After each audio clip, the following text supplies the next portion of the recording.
anak sekarang kalau dikasih kerjaan langsung berani bilang, jangan begitu. Oh, ada yang berani sih. Terima kasih. Ada yang tidak berani, gitu. ada yang berani. Serius? Iya. Gila, keren banget. Ada.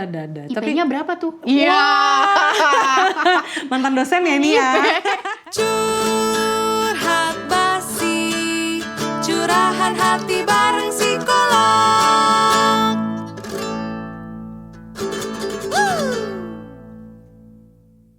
Lu pernah denger quiet quitting gak? Apa tuh? Quiet kan ya tenang. Quitting tuh berhenti. Kabur. Berhenti. Oh iya, berhenti ya. ya. Kabur bisa juga. Tapi cuman Kabur diem-diem.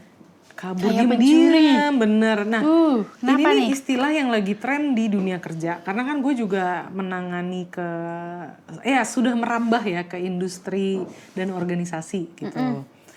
Bukan cuma di klinis saja. Ini ada istilah yang lagi tren saat ini, quiet quitting namanya. Gitu. Mungkin kalau kata lu tadi kan diem-diem keluar, mungkin diem-diem kabur gitu ya. Bukan kabur dulu aja ya, bukan. Bukan. Cuman ini maksudnya bukan artinya lu diem-diem berhenti kerja, bukan. Tapi jadi, lu justru malah diem-diem lu hanya mengerjakan kerjaan yang lu ya emang jangan tanggung jawab lu aja gitu loh. Karena gini, kayaknya ini terjadi di hampir semua budaya Asia ya. Kayak orang dulu terutama ya, mungkin zaman-zamannya bapak kita gitu. Ada kan kayak mereka tuh lebih sungkan untuk menolak. Betul. Perintah-perintah atasan gitu. Sehingga yang sekarang masih menjabat nih, yang istilahnya di industri yang seumuran papa kita gitu, bapak kita nih masih punya jabatan, bawah-bawahnya kan mulai ke generasi kita, generasi yang di bawahnya lagi di bawah kita di Gen Z gitu ya. Mereka kan udah mulai masuk dunia kerja nih. Mereka merasa ini milenial sama Gen Z itu tuh, milenial tuh kita, sama Gen Z itu tuh orangnya katanya nggak kurang kerja keras dibilangnya gitu. Generasi yang lembek gitu ya? Iya, kayak nggak mau overtime. Ada sempat bilang gitu. apa? Generasi strawberry atau apa gitu ya? Generasi strawberry, betul. Like Padahal ya ini sebenarnya kayak dilema juga ya. Satu sisi ada orang yang mengutamakan work-life balance, gitu. Tapi ada juga ya ini nih yang istilahnya orang-orang tuh quiet quitting gitu. Jadi ya udah pokoknya gue cukup dengan porsi kerja gue ini aja, iya, nggak mau nambah lagi gitu ya? Bener, jadi dia udah nggak mau yang kalau dikasih tugas tambahan dia nggak iyain gitu. Emang berani ya? Wow. Enggak serius. Gue juga bingung. Gue juga pernah kan. Bener. Gue pernah kerja di perusahaan ya. Pada saat itu perusahaan pertama dan terakhir gue. Karena gue nggak cocok kerja di setting itu ya. Intinya adalah waktu itu gue jadi HR, baru lulus S1, masih nunggu S2, jadi masih ya nggak tahu lah mau apa. Kalau nggak salah gue lagi mau skripsi deh, itu lagi nunggu lulus lah gitu. Jadi gue iseng-iseng ikut aja deh. Dulu istilahnya apa ya, magang kerja, iya, tapi digaji pada saat itu. Terus gue inget banget, gue kan anak bocah yang belum ngerti apa-apa tentang HR. Bener-bener kayak, oke, gue tau teori, gue tahu, gue pernah belajar tentang ini, tapi secara implementasi gue nggak ngerti bagaimana gitu loh. Gue masih butuh diarahkan. Dan pada saat itu memang HR-nya itu tiba-tiba HR manajernya out gitu ya, karena bentrok sama ordal. Iya. Gue yang dibawa sama dia, gue bingung kan, gue out juga apa enggak gitu, gue juga bingung kan gitu. Cuman ya anak bawa kencur ini ya manut-manut aja gitu loh. Sama ada senior-senior yang katanya mau membimbing gue gitu ya. Dan suatu ketika diajak meeting nih gue sama atasan. Atasannya itu anak bos yang punya, baru masuk lah. Jadi ya tahu dong gaya, kan bapak gue yang punya perusahaan, ya kan. So lu nggak boleh ngomong enggak di gue gitu. Tipenya seperti itu. Nah, terlepas dia seperti itu pun, gue pun pada saat itu gue inget banget, gue disuruh bikin apa ya, itu kayak standarisasi orang bisa naik jabatan. Nah, iya kali ya, gue nggak ngerti. Gue kan sebenarnya nggak into ke bidang itu. Gue nggak into situ, gue cuma nyoba-nyoba doang. Dan tenggat ya gue jadi tahu, oke, ternyata memang fix gue nggak bisa masuk HR, gue harus masuk klinis gitu. Nah, tapi pada saat itu meskipun gue tahu gue nggak mampu, gue nggak capable, gue nggak ngerti, gue nggak berani nolak. Oh. Saat itu gue tidak berani nolak karena mungkin dari dulu gue diajarin sama orang tua gue yang tadi lu bilang, satu itu pengalaman. Yes, benar lagi. Bisain aja dulu, bilang iya dulu, bisa nggak bisa urusan belakangan loh. Padahal gila gue stressful loh. Akhirnya gue jadi kayak dia nggak ya? Gue nggak tahu ya. Gue akhirnya gue keluar sih. Gue quit gitu, bukan quiet quit ya. Memang literally gue quit langsung kayak gue takut gitu kayak, gue nggak ngerti gimana setiap gue meeting gue harus mulai dari mana karena saya belum pernah, ini pengalaman bekerja pertama saya gitu loh. Bener sih, tapi emang bener. ya kamu cari tahu dong, tanya-tanya, tanya sama siapa pada rumput yang bergoyang gitu kan, nggak bisa gitu loh. Yang lain juga masih selevel gue, cuman dia kerja setahun lebih duluan, tapi tetap aja suruh bikin KPI dan lain-lain, mereka juga nggak tahu, nggak ngerti gitu loh. Nanti kalau kita buat asbun, kita juga yang disalahin kan. Jadi bingung, akhirnya gue quit sih pada saat itu. Akhirnya gue quit karena gue ngerasa kok nggak sehat ya. Gue sampai diajak meeting, diajak berdua ngobrol, dikasih tahu kamu tahu nggak, tapi ngomongnya malang melintang, nggak nyambung sama KPI dan gue nggak mendapatkan insight apa-apa. Jadi gue ngerasa lah, lu aja gak bisa membimbing gue dengan baik gitu kan. Gue ngapain lagi gitu loh, daripada gue stres. Akhirnya gue out sih pada saat itu. Tapi memang ini ya, kalau lu kan memang ada apa ya, maksudnya lu udah bisa menentukan prioritas lu saat itu gitu loh. Oh kayaknya ini memang bukan prioritas gue, bukan bidang gue, jadi ya I better quit. Gue sadar, gitu. iya pada saat itu gue sadar. Bener. Cuman memang gue awalnya gak berani nolak langsung loh. Gue gak tahu, emang makanya gue tanya sama lu, emang anak sekarang kalau dikasih kerjaan langsung berani bilang, jangan begitu. Oh ada yang berani sih. Terima kasih. Ada yang tidak berani, gitu. Ada yang berani. Serius? Iya. Gila keren banget. Ada. IP-nya berapa tuh? Iya. Mantan dosen ya ini ya. Langsung nanyanya gitu. Sombong sekali anak itu gitu loh. Nah itu tuh, jadi ada mindset yang kayak gitu tuh. Maksudnya, oh gila lu nolak kerjaan nih, ada yang kayak gitu kan. Iya. Gitu. Berani banget gitu loh. Iya benar. Aku adore loh. Maksudnya kamu berani bilang enggak tuh hebat maksudnya. Iya.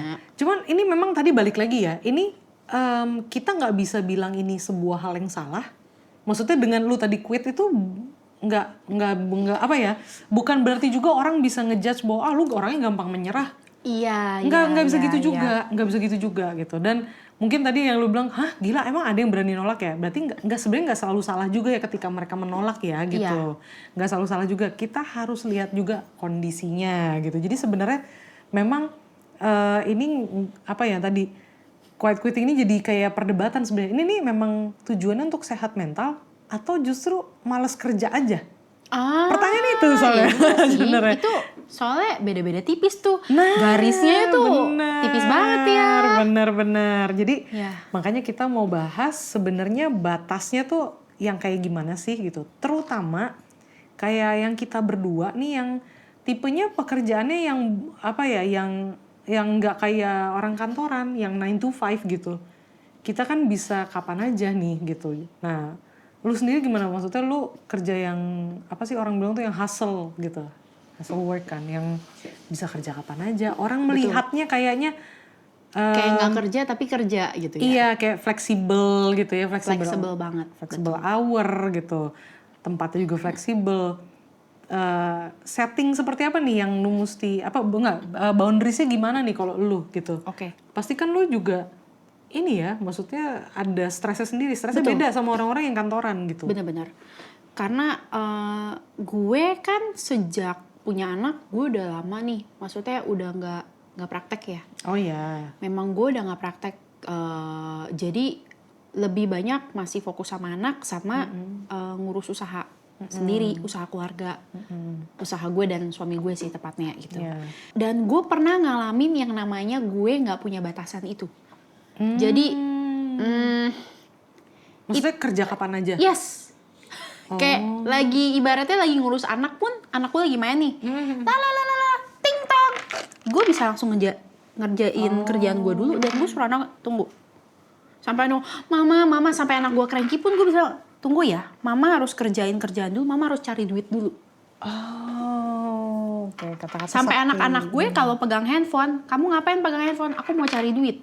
Biar mama gak usah cari duit. it hit me so hard loh pada saat itu loh. Maksudnya anak gue tuh sampai kayak gitu, kayak sampai yang bikin gue pada saat itu tersadar kalau gue ini nggak beres, yaitu salah satunya adalah anak gue kalau berdoa, doanya itu bilang, Tuhan, aku mau cepet gede supaya aku aja yang kerja, mama nggak usah kerja. Tapi so sweet ya. Tapi maksudnya anak lu tuh bikin diabetes orang deh sebelum. Iya, emang agak-agak So sih sweet dia, emang banget. terlalu sweet dia. Tapi maksudnya itu jadi gamparan sih ya buat gue, gamparan banget kayak gue sesibuk apa sih sampai di mata anak gue itu gue kerja mulu, sampai di mata anak gue tuh udah dong mama jangan kerja, aku aja yang kerja, kasihan mama capek kayak gitu. Setelah padahal gue masih kecil ya. Iya, gue coba kilas balik ya, maksudnya gue coba refleksi diri, gila juga ya gue tuh dulu jam 2 malam ada chatting, gue bisa ladenin loh. Buset. Jam 2 pagi ya. Gila. Bisa kan, jadi suami gue punya tour, Ini sekalian promosi nih gue, enggak. Pokoknya ke sana lah ya gitu, pip gitu. Nah, intinya gue ini masih aktif sebagai admin. Iya. Jadi gue semua orang tuh ngobrol sama gue dulu gitu loh, jembatannya gue. Dan gue tuh pada saat itu ketakutannya adalah satu, rezeki kok ditolak. Jadi harus dilayani. Siapapun itu yang nanyain, kita harus melayani dengan sepenuh hati gitu ya. Mau nanya doang, mau tetap nanti ujung-ujungnya beli, atau mau beli sedikit doang, lu harus melayani dengan sepenuh hati. Pokoknya jam berapa aja lu harus ladenin. Bahkan kadang nih orang misalnya beli satu produk misalnya gitu. Cuma beli itu doang, padahal gue jualnya tuh packaging gede gitu ya. Itu cuma ads on. Tapi dia nanya yang lain-lain, gue bisa jawabin udah kayak pusat bantuan toko oren gitu loh. Yang something like that gitu loh. Gue sampai sededikasi tinggi itu sama tamu-tamu. Terus apalagi kalau orang udah DP. Artinya gue sudah pegang uang. Iya. Gue itu punya ketakutan kayak, ntar kalau misalnya gue jam 1 malam dicari nama orang gue nggak bales, nanti orang kirain gue penipu nggak ya? Itu mindset gue pada saat itu. Setakut itu gue. Jadi gue merasa gue punya tanggung jawab yang sangat besar. Beban berat banget sampai naik pesawat aja gue ketakutan. Karena handphone mati nih, ya kan? Ntar kalau ada yang ngontak gimana? Iya, gue tuh nggak bisa tenang. Jadi gue sebelum pergi gue chat dulu, kita mau flight dulu ya. Jadi jam berapa sampai kita akan balas semua bilang. Sampai crazy itu gue saat itu. Dan akhirnya apa? Gue ngerasa apa yang gue lakukan pada saat itu memupuk diri gue untuk menjadi serakah. Itu gue mengakui. Maksudnya, kok looks like gue nggak pernah puas dengan apa yang sudah gue kerjakan, dengan apa yang sudah gue dapatkan.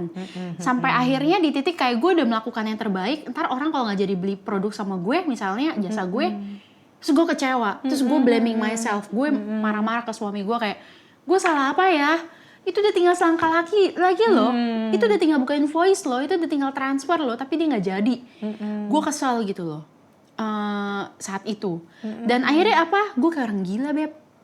Kayak capek banget, kayak rasanya sehari tuh, setiap hari tuh gue nggak tahu kayak cuma begini aja, tapi gue udah capek banget, kayak udah gue drain banget, kurang tidur rasanya capek, pokoknya aduh, campur-campur banget itu lah itu asli ya. nggak enak banget beneran.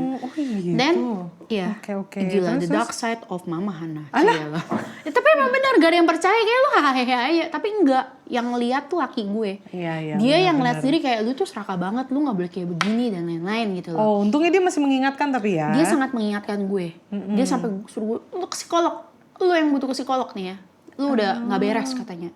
Anak lu senewan, anak lu juga nanti kena imbas. Maksudnya anak lu jadi kurang diajak main, kurang berinteraksi sama anak karena lo asik ngeliat handphone mulu. Sampai kalau laki gue lagi nyetir ngomong, terus gue asik, gue ngebales-balesin orang kan. Gue ngitung segala macam. Lu nggak dengar gue dari tadi ngomong apa? Enggak. Wah lu parah lu. Jadi kan maksudnya dedikasi gue yang tinggi yang sebenarnya mungkin bagi kalau gue kerja kantoran ya, kerja sama orang, gila gue jadi anak emas nih gitu ya, karena all out banget gitu. Apalagi ini gue pikir kan emang ini usaha yang gue bangun sendiri, jadi gue harus give it all gitu lah, semuanya harus gue kasih yang terbaik gitu. Ternyata itu juga tidak baik. Dan karena hal itu akhirnya gue mikir, jadi kayak suami gue bilang, gak bisa kayak begini. Lu masa jam 2 malam lu masih ngebalesin orang, jam 4 pagi ditelepon orang gue angkat. Jam 4 itu gak beres. Iya, gila banget gue. Terus sampai suami gue akhirnya bilang, kamu harus punya jam kerja. Gue digituin sama dia. Iya, benar. Oke, berarti artinya gue diajar untuk punya batasan nih ya. Benar. Gitu. Batasan pertama yang gue belajar adalah jam kerja. Akhirnya jam 8 sampai jam 5 sore gue harus fokus. Tepatnya sih sekarang udah much more better ya. Sekarang gue kerja sebenarnya pas anak-anak gue nggak ada. Anak-anak gue datang, gue bales, tapi gue tidak secepat itu balasnya. Karena gue ngerasa jangan sampai momen gue hilang nih. Aduh bodoh banget nih gue, maksudnya kayak kalau misal gue kerja di luar negeri kayak suami gue hilang momen sama anak, ya mau bagaimana lagi. Ini kalau gue di dalam negeri bersama anak gue tapi gue hilang momen sama anak gue, kayak bodoh sekali. Gue merasa diri gue bodoh sekali gitu loh. Kayak gue nggak anak gue bisa ini progres anak gue kayak gimana karena gue asik dengan dunia kerja gue gitu loh. Iya, benar. Jadi gue merasa seperti itu. Akhirnya sekarang gue mencoba untuk seperti gue fokus kerja dari anak gue nggak ada, kayak dari jam 8 sampai jam 1. Setelah jam 1 sampai jam 5 gue masih bales tapi memang agak late response, slow response. Di atas jam 5 ya lebih suka-suka gue lagi. Kalau gue lagi bener-bener udah selesai kerjaannya gue mau balas boleh, tapi kalau enggak itu sudah bukan tanggung jawab gue untuk balas, karena itu sudah di luar jam kerja gue. Pertama gue batasi itu, Beb. Jam kerja ya. Iya, yang kedua dulu saking gilanya gue, suami gue itu kan foto Jepang. Jadi ya disebut negaranya. Ya. Ya, jadi disebut lagi kan, gue ngatur jadwal dia. Dulu si gila ini ya gila, parah banget gue. Jepang itu kan ada Tokyo, ada Osaka. Ya. Gue pernah loh kasih jadwal ke suami gue, pagi di Tokyo, siang di Osaka.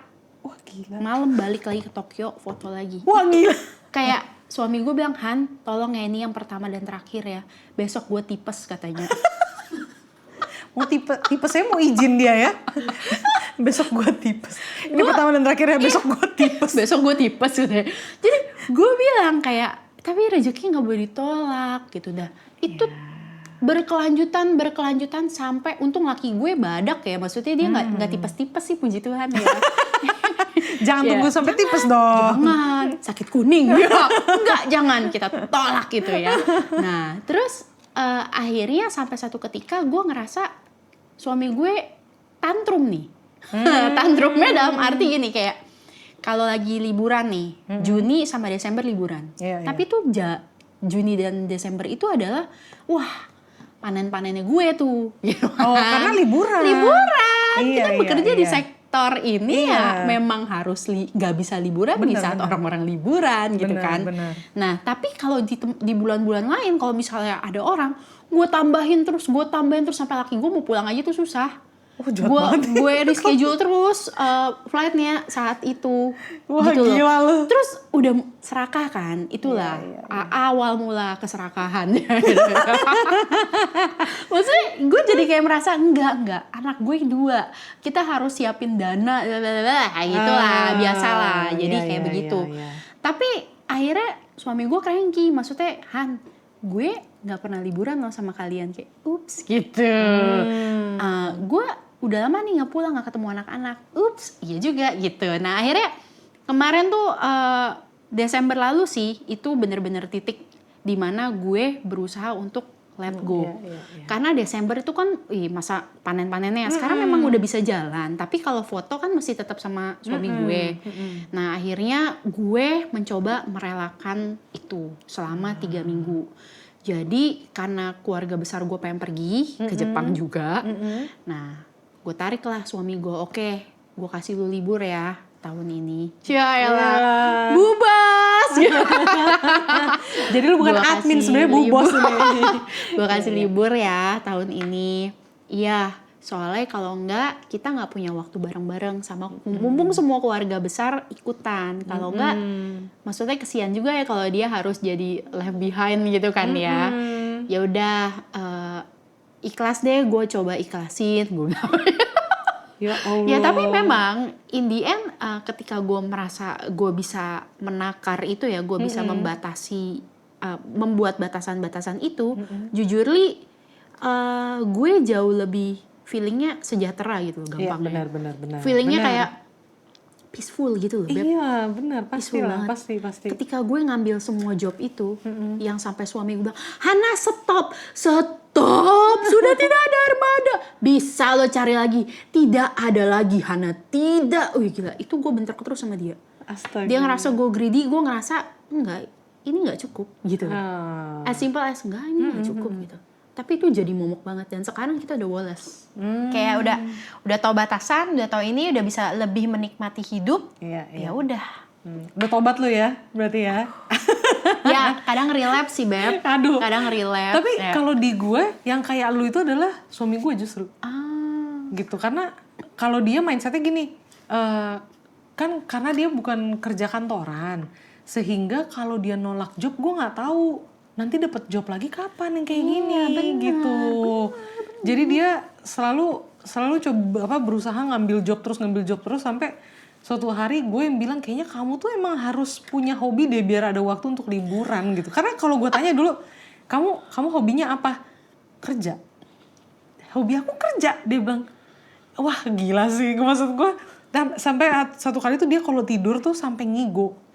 Ngigo terus. Ya ampun lucu banget, kok bisa? Ngigonya marah-marah. Hah? Ngigonya marah-marah. Marahin siapa? Gak tahu. Gue juga besok pagi gue tanya, kamu tuh semalam marah-marah loh dalam tidur kamu ngigo marah-marah gitu kan kayak gitu. Dia kayak gitu terus kamu kayaknya mesti kamu coba deh kamu perhatiin deh. Jadi gue bilang sama dia, coba deh kamu perhatiin. Kamu kalau schedule kamu dalam seminggu kamu full, gak ada libur satu harinya. Satu hari aja entah di Kamis kayak di Jumat kayak gitu pokoknya harus ada libur satu harinya. Kalau nggak ada tuh dia nggak ada liburnya, dia pasti begitu. Entah dia ngomong dalam tidur atau dia ngomong sendiri ketika lagi bangun loh. Makanya itu yang gue mulai takut. Waktu itu dia pernah lagi nyetir di mobil, terus dia ngomong sendiri. Gitu, terus gue mulai, Mas, kamu kenapa ngomong sama aku ngomong gitu, jangan ngomong sendiri. Jadi dia udah kebanyakan gitu. Oh, kayaknya aku tuh besok Oh my harus gini gitu. Ngeri kan, makanya gue mulai takut. Tapi akhirnya ditanyain hobinya apa, dia bisa jawab gak? Sekarang sudah ketemu. Oh gue belum ketemu hobi gue sekarang. Oh belum. Gue kemarin sempet tuh ingat hobi, gue juga ditanyain tuh sama pendeta kebetulan di gereja gue. Tiba-tiba gue didor gitu kayak, Hana, shalom gitu kan. Shalom Pak gitu kan. Gimana nih Hana? Hana tuh hobinya apa sih Hana? Selain hobi mencari uang, langsung bah gitu gue kayak, Bapak tahu banget ya saya suka uang gitu ya, hamba uang gitu kan, gue langsung didor gitu kan kayak, aduh apa ya, iya apa dong Hana, nanti ya Hana tanya dulu sama Tuhan. Jawabannya diplomatis Gila sekali. banget, sampai dia kayak, iya dong coba cari tahu Hana suka apa gitu, supaya nggak ini apa maksudnya nggak sibuk bekerja terus, dan mati kalau gue nggak sibuk kerja mau kasih gue duit. Nggak maksudnya. Tapi itu tapi beneran loh kayak gue langsung bener. mikir kayak iya ya, terus gue langsung bilang sama suami gue, kita nih perlu loh punya hobi apapun itu. Iya. Kita harus punya hobi. Betul. Mau lu hobi kayak tuh kalau gue jalan pagi suka ngeliat kumpulan para lansia lagi pada berdendang. Iya. Gue appreciate mereka loh, Iya, sumpah. iya. Suami gue suka ketawa-tawa tuh, lucu ya tuh tante-tantenya, biasa lah Iya, tahap apa iya. regresi ya, yang mereka udah pakai bajunya lucu-lucu lagi, so muda gitu. Gue bilang jangan ketawa lu, gue appreciate dia sih karena dia bisa seperti itu, bisa mengekspresikan diri mereka, Iya. mereka punya hobi jadi nggak bosen, Nikmati nggak masa suntuk tuanya, gitu. ya Iya. kan? Bener, Lah bener, kita masih muda tanya hobi apa, pelengok, Iya. apa ya hobi gue ya, apa Iya, ya bener, nonton juga enggak, baca juga sekarang udah jarang gitu loh. Tapi sekarang gue lagi mencoba untuk Mencari. mulai baca buku lagi sih. Oh. Tapi buku-buku yang masih relate ke mental health dan buat slowing down my life. Karena gue sadar betul, gue tuh kemarin-kemarin itu tuh udah terbiasa hidup yang pace-nya cepet banget. Iya benar-benar. Dan sekarang ditarik pelan loh. Slow aja, slow, tenang, sabar gitu. It takes time and itu struggling Effort juga juga gitu. sih, itu butuh effort. Laki gue kemarin juga udah sempet yang kalau laki lu belum tipes, laki gue udah sampai tipes. Tipes masih kerja. Bayangin gue sampai waktu itu dia ada satu konser, Ngakak. dia bilang aku demam, tapi ini udah aku harus datang katanya. Jadi akhirnya gue nganterin dia sampai ke tempat venue-nya, gue bekelin dia obat-obatan demam, Gila. obat vitamin. Gue sampai bilang kalau kamu nggak kuat kamu bilang. Dan gue dari kayak setengah jam sebelum selesai konser, gue udah standby nungguin dia, udah siap dengan bekal makanan sama obat-obatan. Jadi bener-bener bilang oke, ini terakhir. Kalau besok kamu masih nggak sembuh kita ke rumah sakit. Oke. Sampai segitunya. Sampai semaksain itu. Dia nggak bisa delegasiin tugasnya ke Nggak orang bisa, lain. nggak bisa. Sama Jadi kayak aku juga sih. jadi kayak gitu dia. Jadi bener-bener sampai ya udah, gue cuma bisa ya itu support gitu kan. Supportnya gimana? Ya udah, ya udah deh gue jemputin, gue tungguin dengan ini gue udah siap bekal dan segala macam. Pas dia keluar dari ruangan dia masuk langsung minum obat dan segala macam gitu. Jadi emang itu perlu tahu batasan kali ya sebenarnya. Tapi gue juga sempet sih kayak lu gitu yang ketakutan gitu ya. Terlalu banyak pekerjaannya yang akhirnya bikin gue gue harus nih jam segini gue juga tetap angkat telepon dari klien. Itu gue pernah kayak gitu sampai akhirnya gue tuh kalau bunyi handphone itu gue kayak langsung mau muntah. Oh untung gue nggak sampai kayak gitu Gue sih. kayak gitu Iya. sampai psikosomatis ya kayak gitu tuh. Jadi bunyi handphone gue langsung gitu muntah, ketakutan karena takutan nih jam 9 malam. Dan itu mulai dikomplain waktu itu sama suami juga. Kamu yang bener lah, ini jam 9 malam. Kamu juga komplain aku kerja sampai kayak gitu. Kamu juga harus jaga dong. Oh iya juga ya gitu. Nah jadi intinya orang-orang yang tadi quiet quitting, kita balik lagi ke situ. Sebenarnya adalah orang-orang yang mungkin kayak kita nih yang burnout gitu ya. Burnout yang tanpa disadari sebenarnya. Gitu. Jadi kita berusaha untuk menjaga energi mental kita supaya jangan sampai sakit gitu lah ya istilahnya. Kayak gitu. Jadi yang mesti kita pikirkan adalah, mesti kita ingat adalah gue nih melakukan pekerjaan gue bukan untuk mimpinya bos gue. Betul. Gitu. Tapi ini untuk kebutuhan kita. Ketika kita menyadari oh iya ya sebenarnya kita butuhnya seberapa sih? Ya, kayak tadi lu gitu, lu kan jadi kayak oh ya udah masih bisa terus. Padahal sebenarnya mungkin lu nggak butuh segitu banyak. Betul. Gitu. Misalnya kayak lu minum 1 gelas tuh sebenarnya udah cukup, tapi karena lu mikir masih ada gelas 1 lagi kenapa enggak gitu kan? Padahal sebenarnya kelebihan juga. Benar. Kalau 1 gelas cukup kok gitu. Nah itu kita harus menyadari itu supaya jangan sampai kita burn out sebenarnya gitu ya. Tapi kalau ada yang sudah terlanjur burn out, nanti kita bisa kasih tipsnya. Tapi di podcast episode berikutnya. Oke.